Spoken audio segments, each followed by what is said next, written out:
اسحاق ملا په ما باندې دا فتوا لګوي چې تحریک انصاف ته ووټ ورکول حرام دی. ته ورسره کښېنه لږه په دلایل کښېنه، په وضاحت سره پوه شو. که چېرې زه ته په خپلې نظریه باندې قایل کړلم، په خپل عملاتو مملات ته قایل کړلم،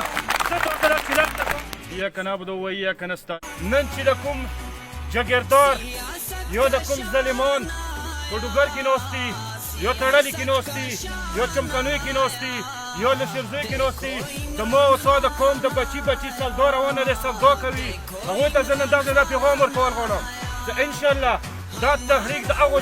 ظالمانو خلاف شروع شولو، د هغو خلکو خلاف شروع شولو چې کوم خلک د ما د قوم، چې کوم خلک د ما د سنټر کورم د عوام په حق باندې پیسې راوړي او د هغوی په سرونو باندې پیسې راوړي. دلته په 800 په 200 روپۍ باندې د ما د انسان قیمت مقرر کړی دی. هغوی د دغه شي خلاف مو انشاءالله برپور به مو د دغه تحریک هغه لاره چې په کومې لارې دوی روان دي نن پوه شولې د هر انسان په سر باندې انسان قیمت نشته دی. په عربه او روپۍ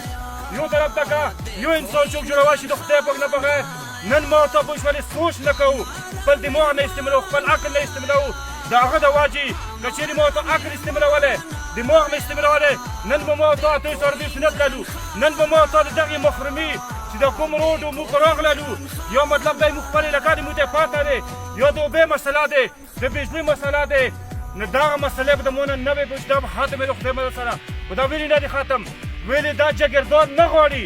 ځکه نه غواړي که چېرې ما ته د سکیمونه وشولو، ما ته د فنډ میلاو شوله، د ما ته روډ بجلي مسله حل شوله، تعلیم صحت مسله هم حل شوله، نو بیا به زه پوه شو څنګه ملک ته ورته ملک ته د ما نه مسله دی. هغوی همیشه دا کوشش دی په کور خدا ورته ټولو مشرانو په اتفاق باندې کمونو کې دا اعلان کړی وی چې حکومت د بیټۍ دی په صوبې باندې په مرکز باندې ټول په ایمانداري سره بیټۍ ته په دې باندې ووټ ورکوي چې فنډ میلاو شي، د علاقې کې ترقي وشي. خو هغوی دا غواړي نه، هغوی نن په 290 300 روپۍ باندې د ما او تا سر قیمت مقرر کړی دی. د ما او تا سره ظلم کوي، ما او تا پوه شولې بې حرمتي دی. دا پوه شولې 700 روپۍ باندې زه خپل ضمیر چاته درکوم یا خپل خرڅ کوم. خو انشاءالله زه دا اعلان کوم دغه ځای نه چې نن نه بعد به مو سزا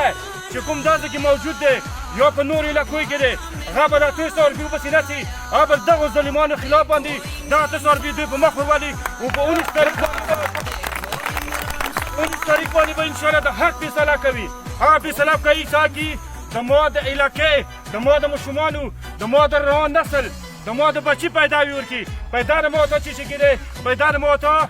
ته د ښه تعلیم میلاو شي، زه هم ډاکټر جوړېدی شم د علاقې نه، زه هم انجینیر جوړېدی شم، زه هم یو ښه پالیټیشن جوړېدی شم، زه هم یو ښه سیاستدان جوړېدی شم که چېرې ما ته معیاري تعلیم میلاو وی. خو نن زه تعلیم نه دوی محرومه ساتلی یم. هغه خلک ما ته د مثال درکړ چې د هغوی نوکریان هم شته، د هغوی جایدادونه هم شته، د هغوی ملکي هم شته، هغوی څه پیسه هم شته، خو هغوی صرف ما او تا مظلومه طبقه چې کومه دی دا نه غواړي چې دا راپاڅېږي، دا مخ ته لاړ شي، دا ما او تا همیشه متوار ساتل غواړي. یوه خبره زه بل کوم چې بغیر بېسس للچه لکه موږ تاسې دا یاوي دلته کې خلک مختلف پروپیګنډې خوروي چې مطلب پیټۍ موږ ته کړي چې دي، بلکل پیټۍ موږ ته چې نه دي کړي، خو موږ پیټۍ ته چې نه دي ورکړي. نن پورې ما او ته سیټ نه دی ورکړی. که چېرې ما ته سیټ ورکړله، نن ما ته صحت کارډ میلاو دی، هر کوټل 10 لک روپیو صحت کارډ میلاو دی. نن ما ته پوه شولې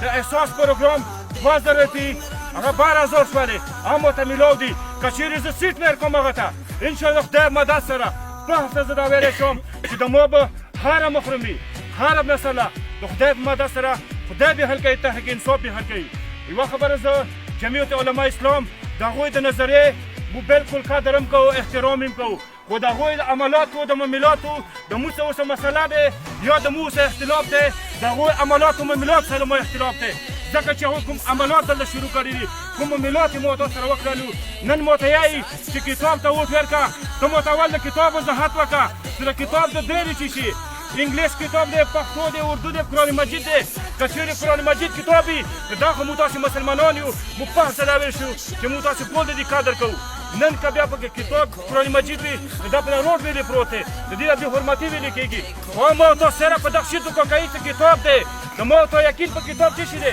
په قرآن مجید باندې دی. علما ته زه صرف دا ریکویسټ کوم، علما د مقابل قدر دي، د مو احترام دي، خو د بعضې علما د وجې ټول علما بیا بې قدر هم کېږي، ټول علما ته هم ګوته وکړېږي. لکه څنګه اسحاق ملا په ما باندې دا فتوا لګوي چې تحریک انصاف ته ووټ ورکول حرام دی. ته ورسره کښېنه لږه په دلایل کې نه په وضاحت سره پوه شو که چیرې زه ته په خپلې نظریه باندې قایل کړلم په خپل عملاتو مو ملاتو قایل کړلم زه ته سره چلند کوم زه دغه جمعیت علما اسلام پوه شولې هغې ته شرکت کوم که بیا مې چیرې په نظریه یا په خپل عملات مو ملات په خپل کردار باندې مې قایل کړلې نو بیا ته ریکویسټ کوم چې راشه پوه شولې ما سره په دغې علاقې د خاورې لپاره په حقیقي معنو کې ودرېږه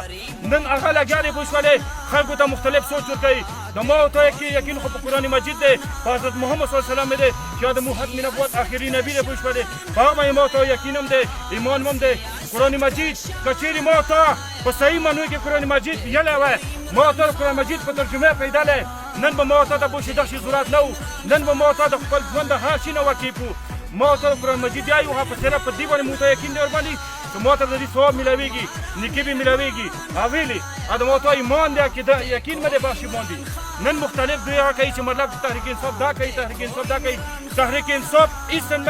صفا دوی ته خیالي دي دوی ته پاته دی تحریک انصاف څه کړي دي کومې کردار دی